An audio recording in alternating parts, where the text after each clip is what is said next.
Hi guys, welcome to a playthrough of the Streets of Hope level from Hitman Absolution.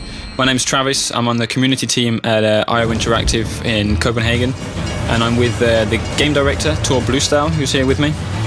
Hey, and hope you will enjoy this speedy playthrough of this very large level from Hitman Absolution. Yeah, we're going to play through it in 17 minutes. It's a bit of an expert playthrough. You have to know your way around the Streets of Hope to be able to pull it off to this level of accuracy and efficiency. But to give you a bit of intel on where we are and what we're doing, we're obviously Agent 47. He's gone rogue from the ICA. He's on the trail of a girl called Victoria. The lead that he's got to get to this point is he's following a guy called Lenny the Limp Dexter. He's the son of Blake Dexter, the benefactor of this town, so he's a pretty important character in the game. Lenny knows about the whereabouts of Victoria, and he's also told his gang, he's with the Cougar gang, his little posse that he rolls with, you could say. So we need to take those 5 guys out, we need to get to Lenny, we need to kidnap him, all within this one level, so there's a lot happening here. Yeah, this is it's a pretty huge environment, and it's all pretty kind of free roaming. You can kind of go around and scope out the situations, find different elements that you can use to your advantage.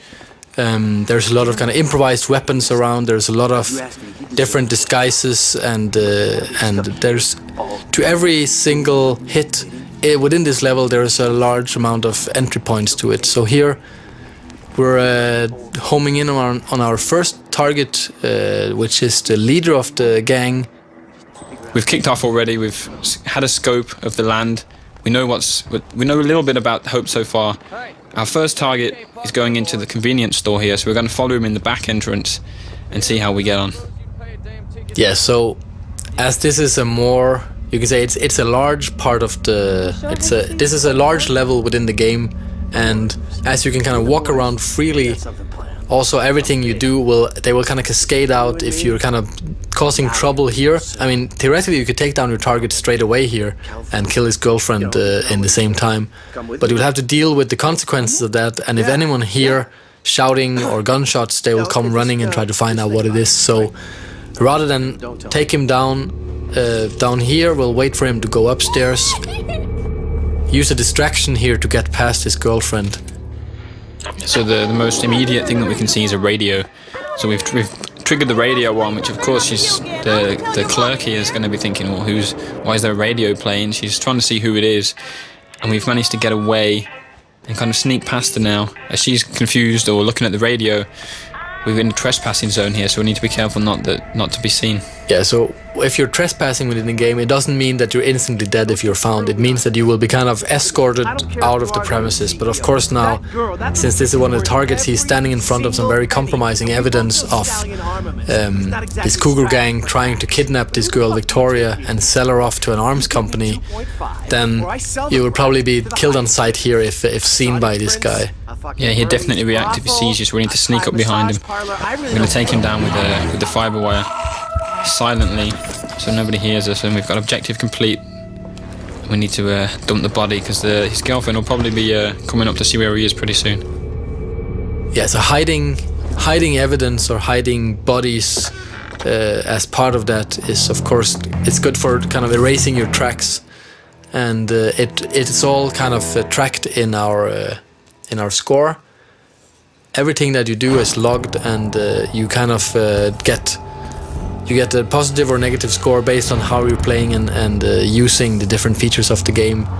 And being undetected or being unseen and not leaving any traces behind is a very good way of playing. Yeah, and all of that information's stored in the notebook that we just saw on the screen. It also keeps the challenges, right, and it keeps targets, your objectives.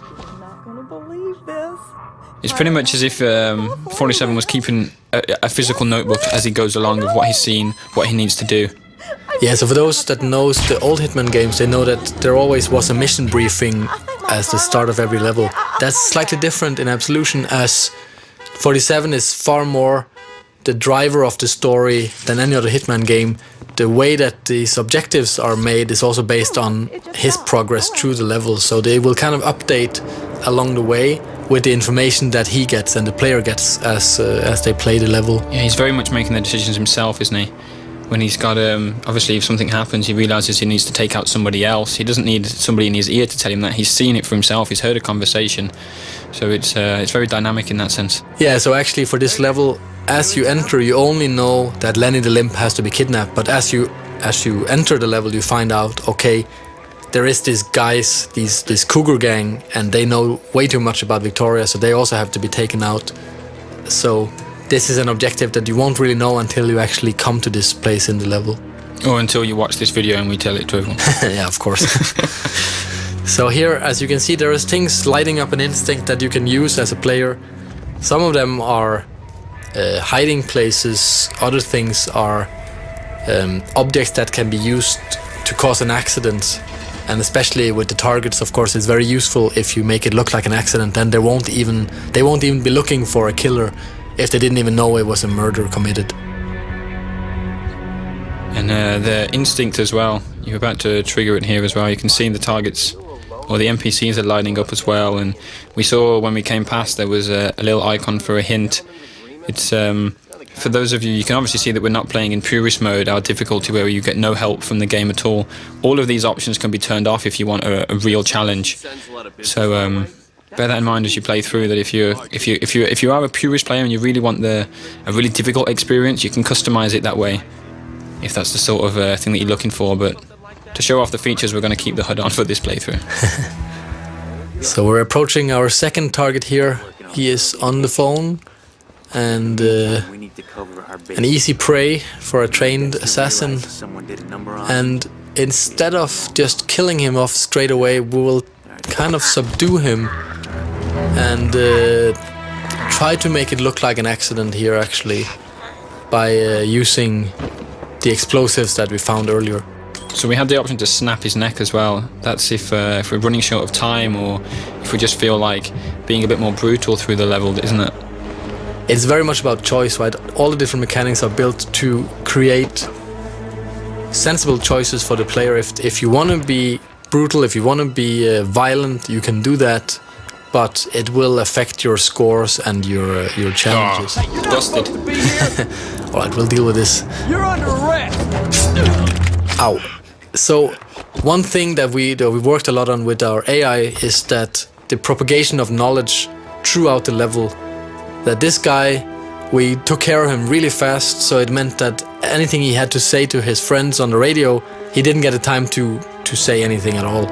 And that meant that nothing actually got conveyed, and we're free to continue throughout the level as if nothing happened. Yeah, it was perfect timing from 47, really, in a way, because the police officer's not going to start shooting at us straight away just for being in the area. He needs to... You can hear him shouting, he's saying, "What are you doing?" And then before he's got a chance to kind of realise that we're not going to move and that we're a bit of a shady character, we've killed him. So it's, yeah, we move on from there. So here we're using the remote detonated explosives that we found. And as you remember, the target we dropped down, the one that is just knocked out, he's over there by the tires, and now he is dead, as you can see in the target tracker. That was quite a big explosion. The other cars there have caught fire, so this could get interesting. Yeah, this is not very subtle, but it does cause a bit of a stir in the town, and it will draw the attention of especially all the guards or cops. As you can see here, they come running, which leaves the next target a little bit easier to get to, because he is quite heavily guarded. He's kind of like the king of the scrapyard, as you'll see here very soon. So this end of the street now is a lot more empty than it was when we first arrived and took a look around. So there's definitely more freedom here for us. You can see the target there. He's roaming the scrapyard as he does, king of the scrapyard, as it were. And you can see the explosion was absolutely huge. The black smoke is pillowing upwards past the big poster of Dexter there, the benefactor of hope, as we mentioned earlier. But we now need to head into the scrapyard. You can still see the target just on the screen there. We've got a sign, "Warning, keep out dogs," so we should be careful.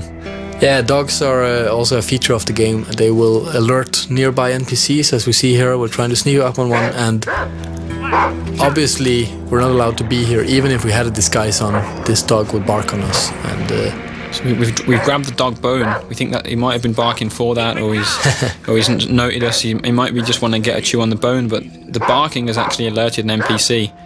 This mechanic here has come across, so we need to be careful. Yeah, so this poor guy doesn't know what'll hit him. I should always check what's behind you. The dog's stunned. Yeah, so as we're trespassing here in the scrapyard,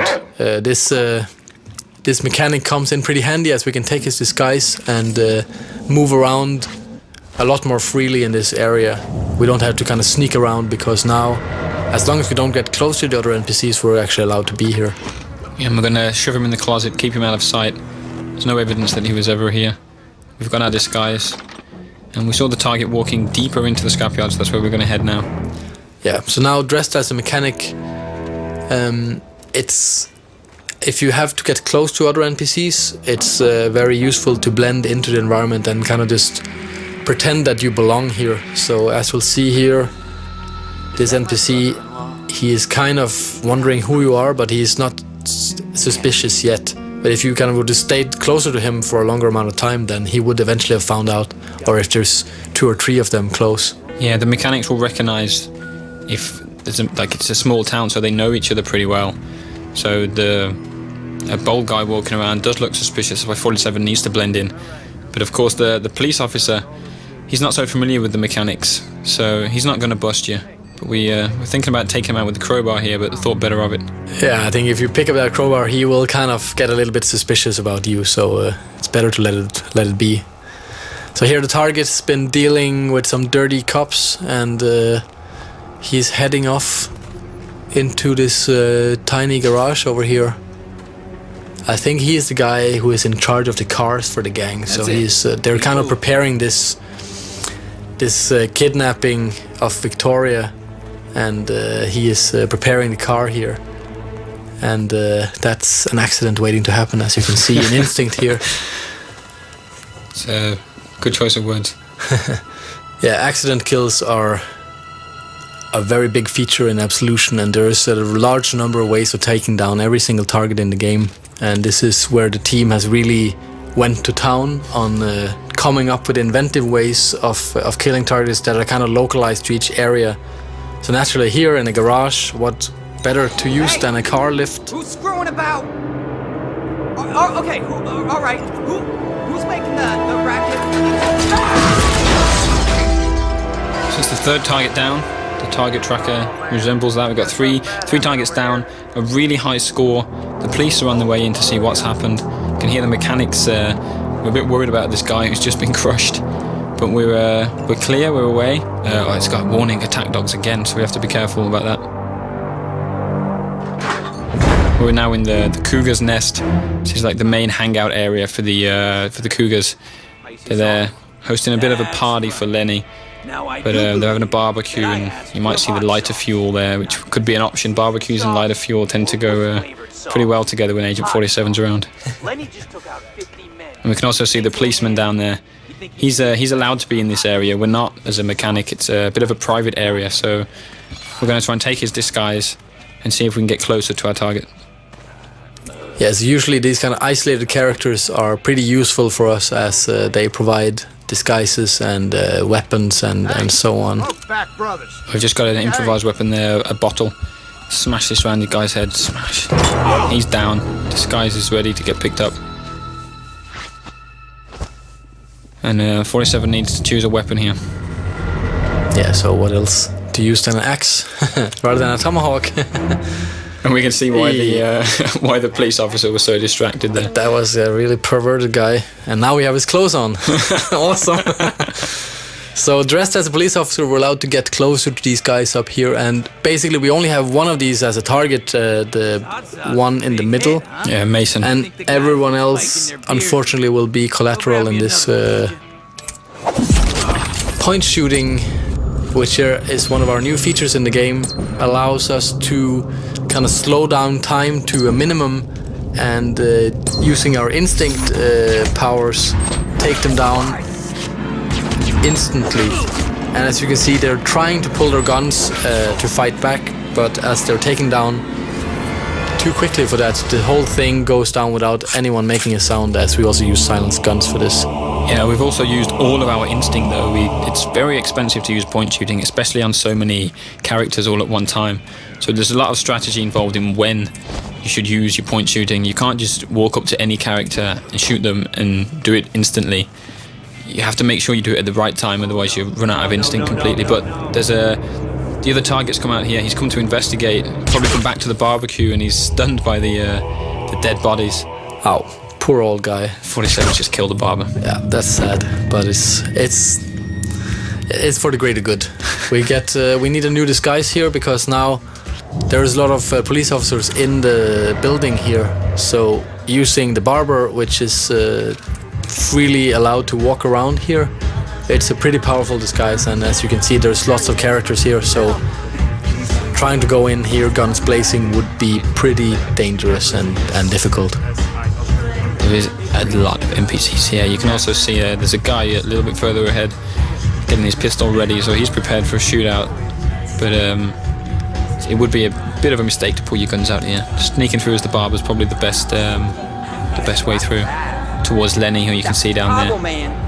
Instinct lights up in blue, not red because he's not a target. We need to kidnap him. And we make our way down. Yeah, so basically now there's this one police officer standing between us and Lenny at the moment, so we will just quickly deal with him. Quickly deal with him by putting a pair of scissors in his neck. Well, yeah. Deal with him in 47's trademark way. Yeah, you could have subdued him, right? Poor guy. And now we have Lenny all to ourselves, and he's kind of just sitting there lying about his antics in Chicago, so he's kind of an easy prey. It's almost too easy. Yeah. You're not the talkative type, huh? You know your place. Well, I like that in the barber.